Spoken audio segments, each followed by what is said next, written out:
it's at the point for Rangers fans, and I'm not speaking for all of them here, but it feels like as a collective, the fans even like want them to lose now so that changes can be made. So flawed versus fraud, I think, is a nice transition to your New York Rangers, Jonny Lazarus, because are they flawed or fraud? Oh, they are fraud. They're the definition of fraud. I would agree with that. Yeah. I think right now they are the definition of that word. So now fraud is just like these guys aren't for real. Fraud ass pumpkin is like, it looks like they're cooking, but we all know what's going to happen in the end. Rangers do not look like they're cooking. No. Rangers are just like, it's as plain as the nose on Anne's face. You look at them and you're like, this is not a team that can hang right now. I don't know what's going on. It's actually starting to feel a lot like what the Bruins looked like with the whole Jim Montgomery situation. Just like everyone doesn't seem mentally bought in, right? And I don't know if that's always the coach. Like obviously, peripherally, it probably sounds like a coaching issue, but when you watch these guys play, we know what they're capable of. We saw the same exact team last year for the most part, but when they're not going out and executing, that's where you're scratching your head like, what could have possibly changed here? Is it just the outside noise that creeps in and guys are a little bit worried about being shipped out? Like, what is actually happening? Because the team that I'm watching right now, the mistakes they're making are youth-level hockey mistakes. Like a forward not covering for his point, a defenseman pinching when the other team has full possession of the puck and it's going to go a 2-on-1 the other way. Like these are things that shouldn't have to be teachable at the NHL level. A lot of, and I see a lot of plays that are posted on the socials, and they're usually accompanied by what was blank thinking there, or what was blank supposed to be doing there, and it's almost always Mika Zibanejad. It's what happened to Mika Zibanejad. Like there's nothing there from what.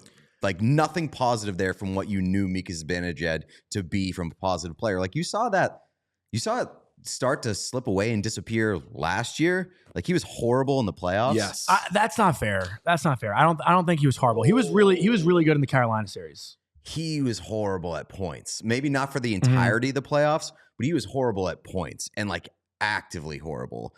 This year he's either invisible or horrible. There's almost nothing positive. Well, it's visibly bad. Yeah. That's that's the problem. But like the last 5 games, I think he turned it around a little bit before the Chicago game. He has that turnover in the first period that leads to the goal, the first goal by Tyler Bertuzzi. But, it started to look like it was turning around a bit.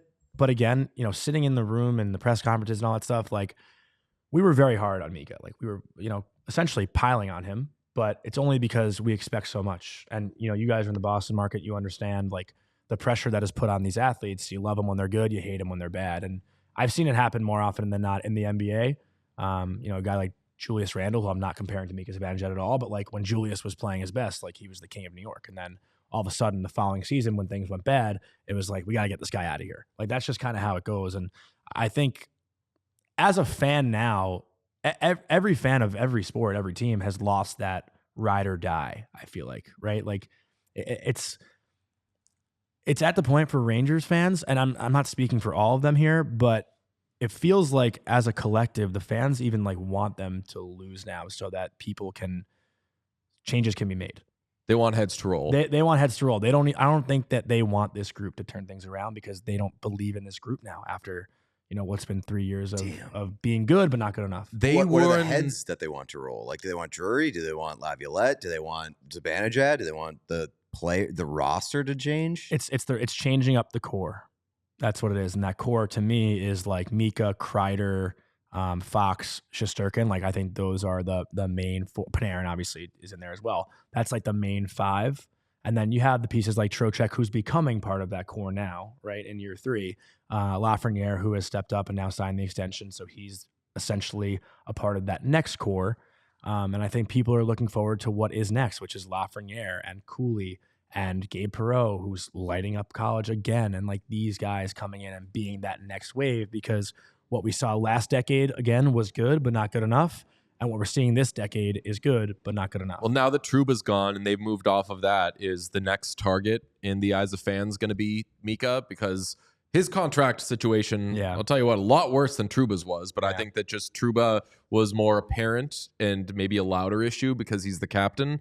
And just because he plays a more loud game, and when he drops off the way that he has, you could tell like he's still an NHL player, but not worth this. This is what we're going to focus on. This guy's the problem. He moves out now, and you're now looking at like a middle six-ish center who is in year 3 of an 8-year deal, making $8.5 million against the cap. Like that is a more, what are they going to do about that guy than maybe the Trouba thing was. What's so interesting about Mika though, and you guys will definitely remember this, like you look back 2 years ago and we're talking about a guy who was a top 10 center in the NHL. You know, I think he was a 41 goal scorer maybe 3 years ago. It might have been the year of COVID actually, where he put up 41, where the season ended. Mickey Mouse year. Yeah, Mickey Mouse year, exactly. But you know, the year Igor won the they won the lottery that year. The Rangers. Yes. So they were terrible. But I think he had 41 goals. I'm kidding. And there was like a Mickey Mouse lottery. Yeah, it was a Mickey Mouse lottery. But you know, I do remember a time during that 21-22 postseason where, you know, Igor obviously played outstanding. That was his Vezina year, but the narrative was this team goes as Mika Zibanejad goes. Like he was scoring nonstop. In the Pittsburgh series, game 6 and game 7, like I think he had almost 5 points in those 2 games. Like he was lights out. And that's what is in the back of Rangers fans' minds, where it's like, where did this guy go?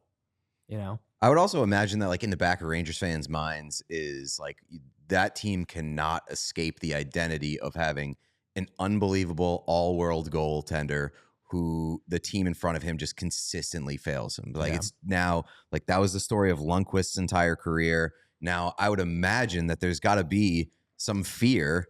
Igor's locked in for the next 8 years till he's 37 years old. There's got to be some fear that like they won't be able to figure it out, and they're going to waste those 8 years too, not being able to defend in front of them. So this is an argument I was like really looking forward to having with you guys.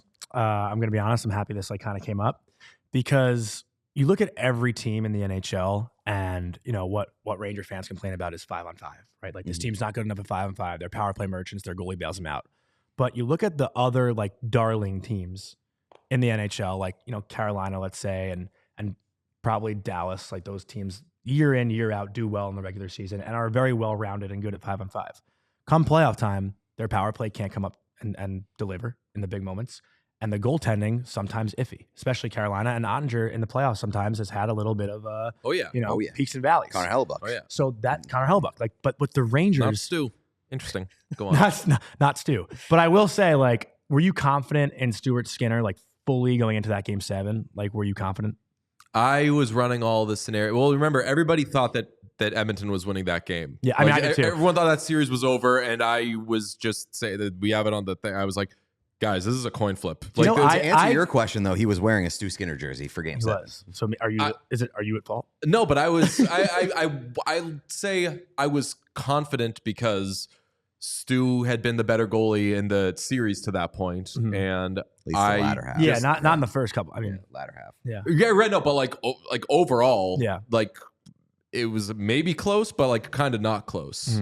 He had more. What the fuck are you doing? You're going to lose your team the game moments, but on the whole, he was the better goalie in that series, which I get a little joy in saying that because it makes people so mad. Yeah. And then they check. It either makes people mad and be like, you don't know what the fuck you're talking about, or it'll make people say, I heard that and almost spit out my drink. And then I went back and I looked and was like, oh shit, he was the better goalie in that series. But anyway, I wasn't positive because Stu is in that group of goalies, which is can win you a series, can win you a game, can lose you a series, can lose you a game.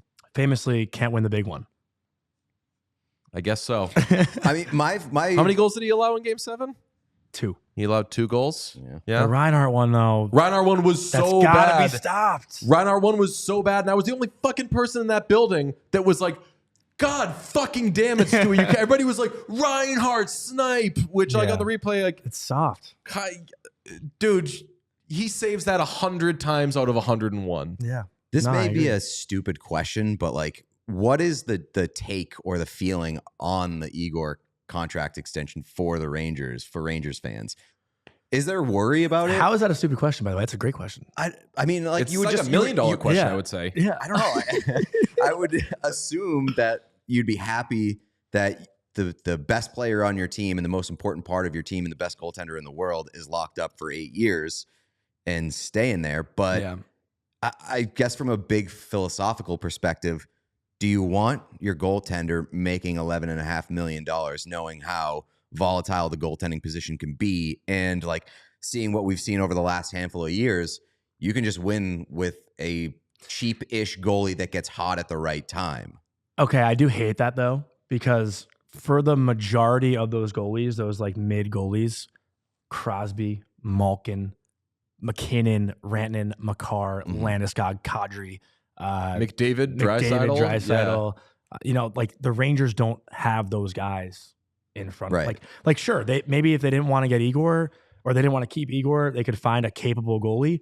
But you're not getting Crosby and McKinnon. Like Panarin's one of the best players in the league for sure. Well, you could get, but Crosby. He is not a killer like Crosby. We just got Lafreniere, and like he's not Crosby, he's not McKinnon. You know, like these guys don't just grow on trees, right? Like, and that's the argument to me that like you know it's not there fully because a Matt Murray, a Corey Crawford, like. They had great teams in front of them, but they built those teams through the draft. Like the Rangers aren't really they're not looking to build through the draft right now. You know, if they weren't going to sign Igor, like they're not just going to fold the whole thing. And I get that. Like those teams didn't spend on goalie because goalie was not their strength. It wouldn't have made sense for Matt Murray on an entry-level deal or wherever he was at the time to be making at that time like $5 million because he wasn't that player. The strength of their team was other things.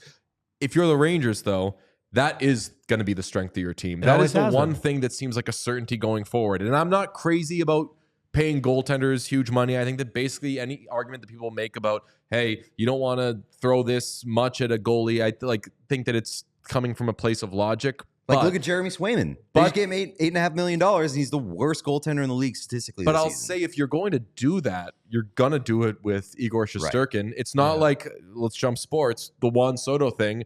Like, you're not supposed to give that contract to Juan Soto because Juan Soto isn't the best player in baseball. You're not like he's not going to have such an impact that you pay that money.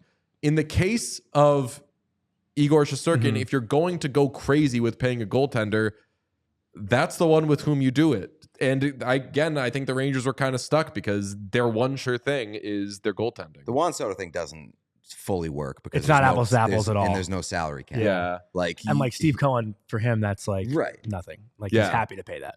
Right. Yeah. I'm just I guess so. The Rangers fans are happy about the Igor thing. I think it's very 50-50. Okay. Because I mean, this is what I've been saying too. Like knowing what I know now, the result of the Henrik Lundqvist era, like I'm still not letting Henrik Lundqvist walk in his like big contract negotiation. Like you have the best goalie and the guy that you believe can get you there, you got to keep him. Like I believe that no matter what, with Igor Shesterkin in net, the Rangers will always have a chance. Like I do believe that. I really do. Yeah. And in the playoffs, he's been the guy. Like I know he's had a fluky regular season this year, last year, but like every playoff game outside of games 3 and 4 in the Penguin series a couple years ago, the guy has been lights out. We all silly like the mayor.